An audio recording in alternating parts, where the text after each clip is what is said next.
નમસ્કાર, અમારી news channel news for Kathiawad ને લાઈક કરો, શેર કરો અને સબસ્ક્રાઇબ કરો.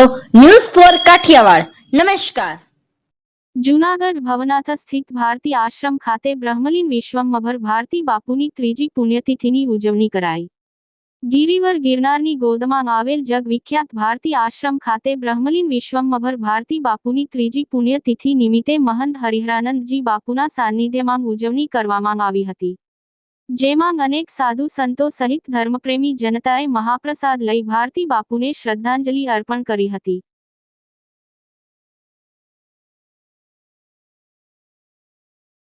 जय गिरनारी, ओम नमो नारायण, जय भवनाथ। आज रोज हमारा सदगुरुदेव महामंडलेश्वर ब्रह्मलीन विश्वंभर भारती महाराज तृतीय पुण्यतिथि तीजी पुण्यतिथि निमित्ते सवार में शरण पादुका पूजन, गुरु पूजन અને અભિષેક સાથે સંતોએ મળી અને અભિષેક કર્યો અને બાપુના ચેતનાને વંદન કરી એના આશીર્વાદ લીધા. બાપુ સમાધિમાં ગયા પણ એની ચેતના આપણા બધાએ વસે છે અને આશીર્વાદ આરૂડા આપતી જ રહે. અને મારા ગુરુ મહારાજ ભારતી બાપુનું એક સૂત્ર હતું, ભજન કરો અને પૂજન કરાવો.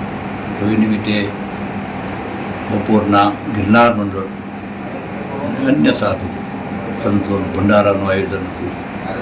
તો સંતો પણ ઘણા ભંડારાની અંદર પધાર્યા. સંતોના દર્શનનો લાભ મને પણ મળ્યો. સાથે રાતના, દિવસના અને રાતના સંતવાણીનો નામી અનામી કલાકારો દ્વારા ભજનનો પ્રોગ્રામ દિવસે પણ હતો અને આજ રાતના પણ છે.